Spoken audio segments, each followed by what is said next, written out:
পারেনি, যারা মহাপ্রভুর হরিনামের বাধা হয়েছিল, তারাও গলায় কলসি দিয়ে প্রতিভাবনী সুরধ্বনির তীরে গিয়ে কাঁদছে যে গৌর হরি, গৌর হরি, তুমি নদিয়ার মাঝে ফিরে এসো। আমরা বুঝতে পারিনি যে তোমাকে হারিয়ে আমাদের এমন দুর্দশা, তোমাকে হারিয়ে যে আমাদের এমন দুর্দশা হবে জানতে পারিনি। গৌর হরি, তুমি একবার ফিরে এসো, আর তোমার হরিনামের বাধা হব না।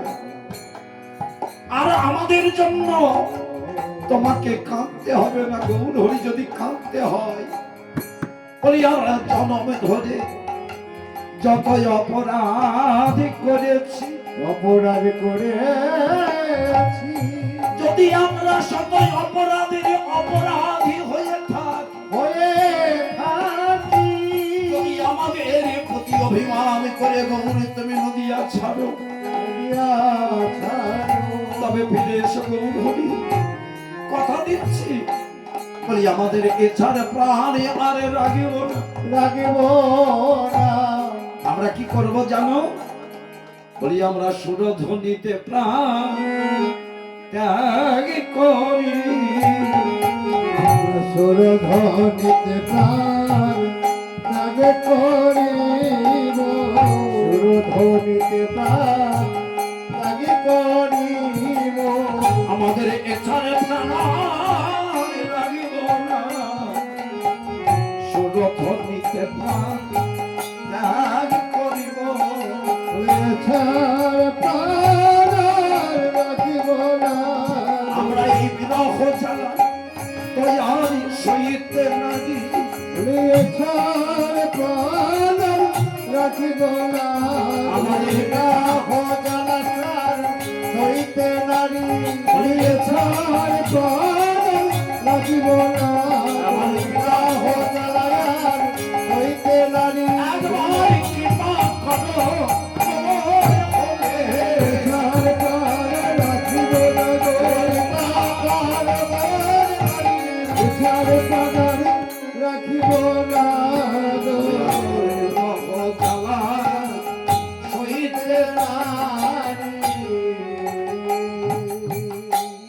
তাই নদিয়ার মাঝে আজ শোকের অন্ধকার নেমেছে। নিত্যানন্দ প্রভু বলছে, হে নদিয়াবাসী, তোমরা কেঁদো না, আমি নিমাইকে আনতে যাচ্ছি। তাই নিত্যানন্দ চলেছে আমার গৌর হরিকে ফিরিয়ে আনতে। নিত্যানন্দ চললেন কোথায়? ওগো কাটো আরো কাঞ্চন গড় পথে কাঞ্চন করে পথে ঘরের পথে পথে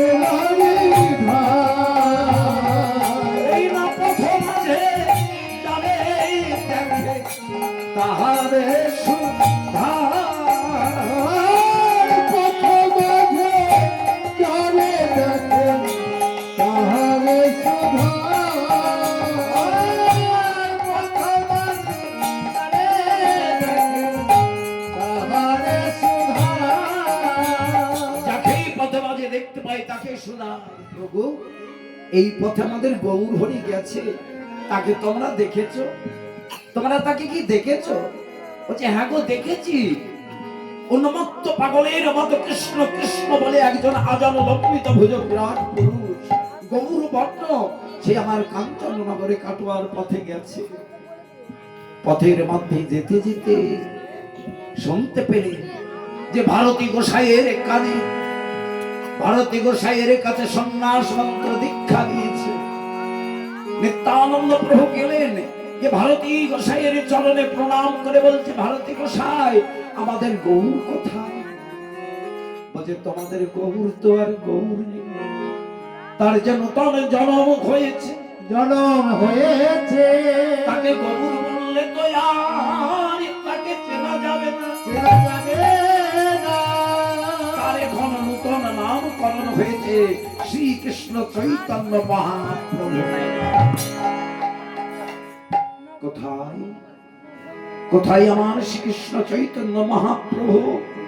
সে তো আর কাঞ্চন নগরে নেই, সে এখন বৃন্দাবনের পথে হা কৃষ্ণ বলে ছুটে চলেছে। যাও যাও, যদি তাকে পারো তাকে ফিরিয়ে আনো।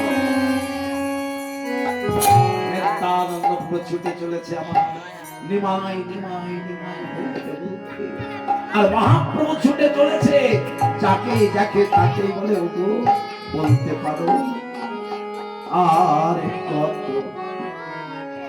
দূরে বৃন্দাবন, বলো বলো আর কত দূরে বৃন্দাবন, আমি আর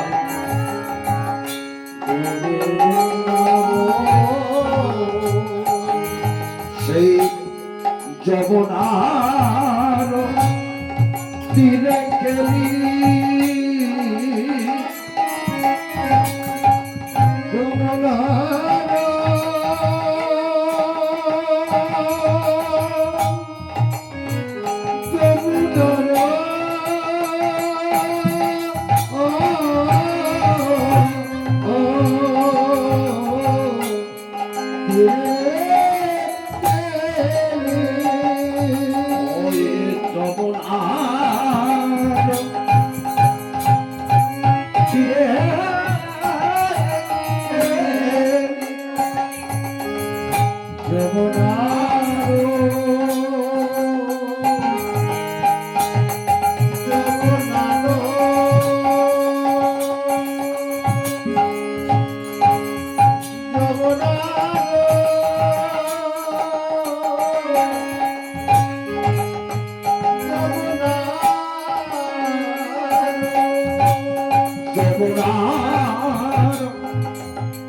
তীরে খেলি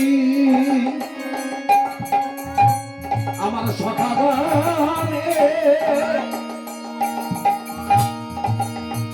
খেলা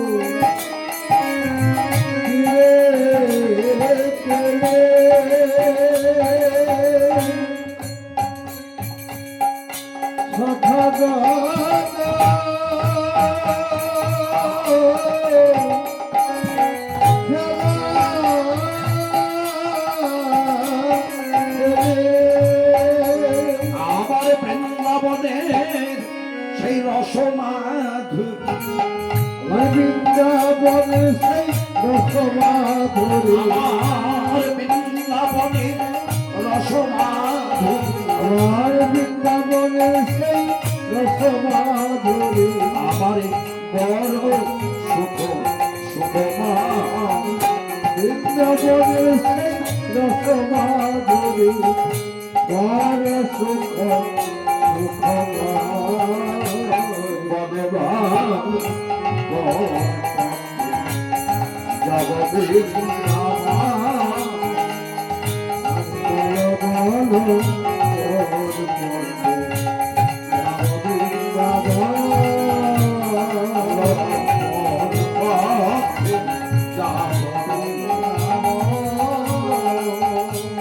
তাই যাকেই জিজ্ঞাসা করে তাকেই বলে বলো না কোন পথে আমি বৃন্দাবন যাব।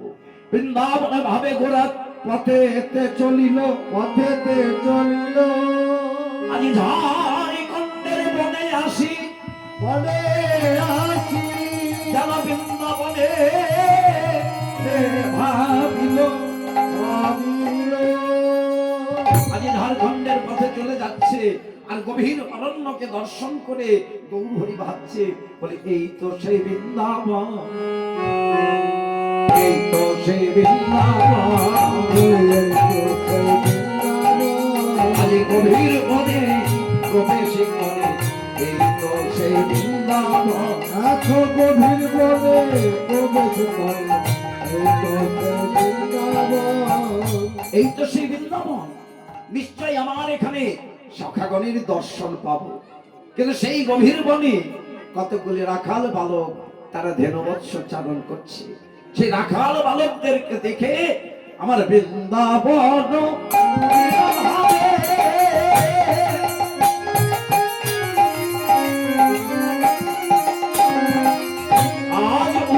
হইল আর বৃন্দাবনে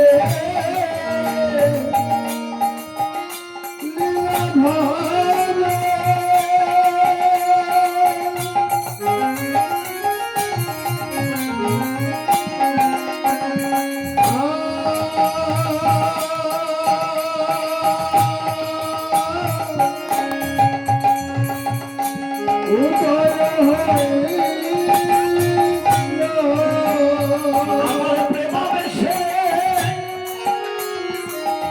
প্রভু যাওয়া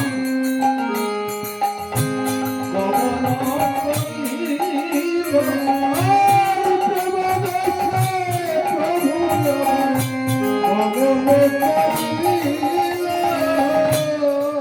প্রেমাবেশে প্রভু চলেছে ঝাড়খণ্ডের পথে, কিন্তু যেতে যেতে হলো কি, সন্ধ্যাগত ভয়ঙ্কর বনের পথে দুটি বাঘ শুয়ে আছে।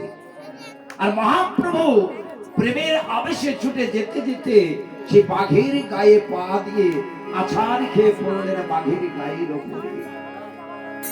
মহাপ্রভুর চরণ পরশে সেই বাঘ দুটি তারা প্রভুর চরণে প্রণাম করছে, আর তাদের দুটি নয়নে ধারা দিয়ে মহাপ্রভুকে বলছে যে প্রভু, তোমার অঙ্গে ব্যথা পাইনি তো? আমরা তো পশু জাতি, আমাদের বিদ্যা নেই, বুদ্ধি নেই, তাই তোমার পথে আমরা বুঝতে পারিনি প্রভু, তোমার চরণে বুঝি আঘাত লেগেছে।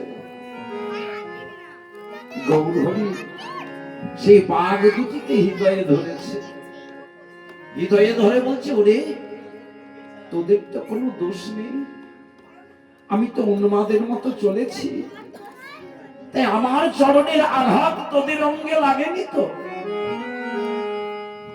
সেই বাঘের মাথায় হাত বুলিয়ে মহাপ্রভু বলছে, ওরে আজ তোদের ভক্তি দেখে আমি ধন্য হয়ে গেলাম, কারণ আমাকে দেখে তোদের যে হিংসা বৃত্তি আজ দূর হয়ে গিয়েছে। দেখুন গৌরহরির কেমন কৃপা,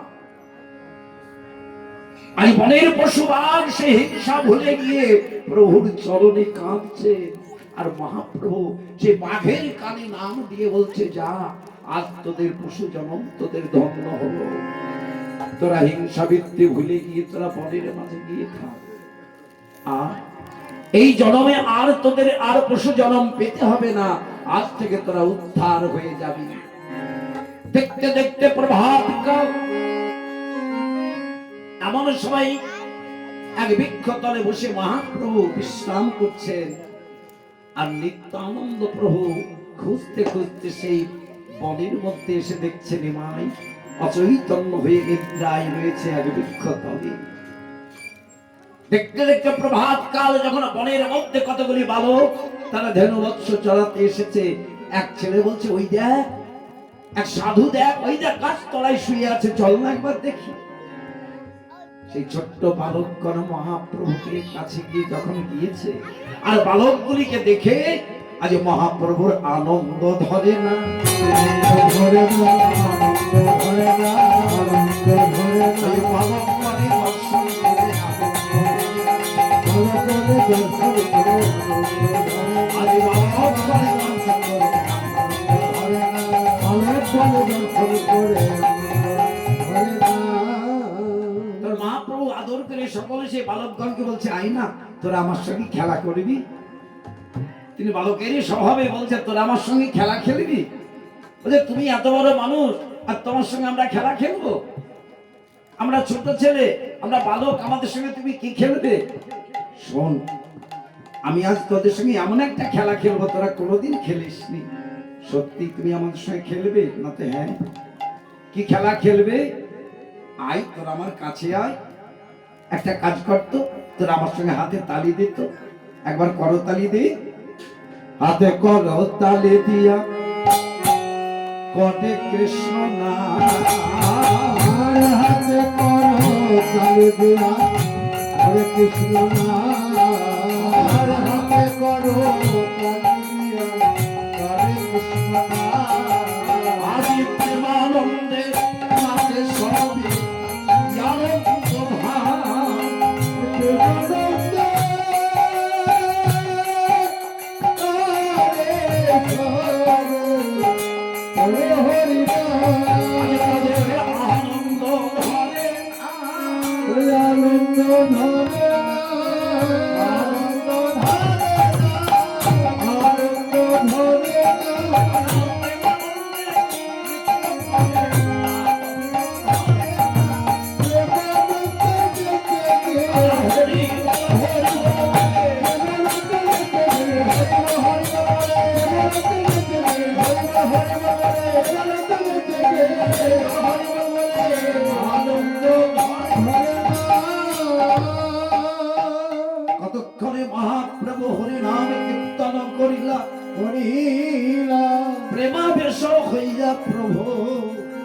কত আদর করি আদর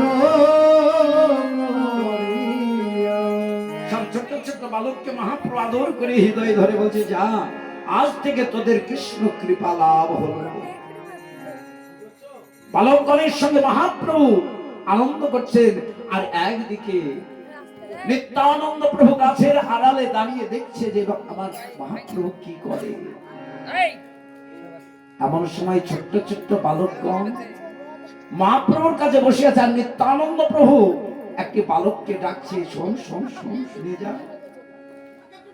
তখন আরেকজন বালক বলছে, ওই দেখ রে, আর একজন সাধু দাঁড়িয়ে আছে। কিন্তু নিত্যানন্দ প্রভুর কাঁধে আছে ঝোলা, তিনি তো অবধূত সন্ন্যাসী। তাই কাঁধের ঝোলা দেখে ছোট্ট এক বালক বলছে, না রে না, ও সাধু নয়, নিশ্চয়ই ও ছেলে ধরা। বলে, তার কাঁধে কেন ঝোলা আছে? কাঁধে কেন ঝোলা আছে? ঝোলা আছে সাধু নয় রে, ছেলে ধরা, কাঁধে কেন ঝোলা আছে? সাধুর ছেলে ধরা, কাঁধে কেন ঝোলা আছে? না না, ওই সাধুর কাছে যাওয়া যাবে না, এই কাঁধে ঝোলা আছে, সাধুর কাছে যাওয়া যাবে না। তখন একজন বলছে, না রে চল না, ডাকছে যখন দেখি না, আমরা তাহলে একা নয়, আমরা সবাই যখন আছি, একজনকে ধরবে না হয় দুইজনকে ধরবে, আমরা সবাই মিলে চিৎকার করব, তাহলে গ্রামের লোক সব ছুটে আসবে, চল না দেখি কি বলছে। তাই দুজন গিয়েছে। তখন বলছে, ওই সন্ন্যাসী তোদের যদি বলে যে বৃন্দাবন কোন দিকে, তোরা পথ দেখিয়ে দিবে এই দিকে। এমন সময় তাদের হাতে দুটি নাড়ু দিয়েছে নিত্যানন্দ প্রভু, যাহার প্রসাদে ভাই এই ভব তরিয়া যায়, কৃষ্ণ প্রাপ্তি হয় যাহা হোক। একে গৌর কৃপা, তারপর আবার নিত্যানন্দ কৃপা করলেন। এইবার গৌর হরি জিজ্ঞাসা করছে সেই বালুতে, আরে বাবা বৃন্দাবন কোন দিকে বলতে পারিস? নিত্যানন্দ প্রভু হাত দেখিয়ে দিলেন, আর নিত্যানন্দের দিকে তাকিয়ে বালকগণ হাত দেখিয়ে দিলেন এই দিকে। যেই দেখিয়ে দিলেন এই দিকে বৃন্দাবন, মহাপ্রভু আর কালে বিলম্ব না করে ওকে বৃন্দাবন হবে গোরা ছুটিয়া চলিল, বৃন্দাবন ভাবে গোরা ছুটিয়া চলিল, বৃন্দাবন ভাবে গোরা ছুটিয়া চলিল। আজ নিত্যানন্দ পাছু পাছু ভাইয়া চলিল, আর নিত্যানন্দ পাছু পাছু ভাইয়া চলিল, আর নিত্যানন্দ পাছু পাছু ভাইয়া চলিল, আর নিত্যানন্দ পাছু পাছু ভাইয়া চলিল। এদিকে নিত্যানন্দ পুরো সংবাদ পাঠালেন শান্তিপুরে। সীতানাথ অদ্বৈতকে বলছে, তুমি ঘাটে নৌকা নিয়ে এসে দাঁড়াও, আমি গৌরহরিকে ফিরিয়ে আনছি, আর নবদ্বীপে বাসীকে খবর দাও। এবার বৃন্দাবন ভাবে পথে গমন করিলেন প্রভু দুইজনে।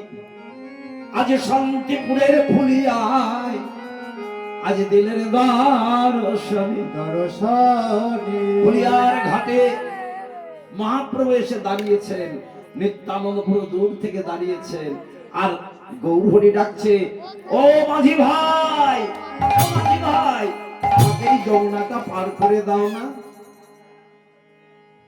অদ্বৈত প্রভু নৌকাখানা ফিরিয়ে আনছেন, ফিরে যেই কিনারায় আনলেন, মহাপ্রভু চেতনা ফিরে আসলো। অদ্বৈত আচার্যকে দর্শন করে অদ্বৈতকে দেখে বলছে, অদ্বৈত বলি, আমি বৃন্দাবনে তুমি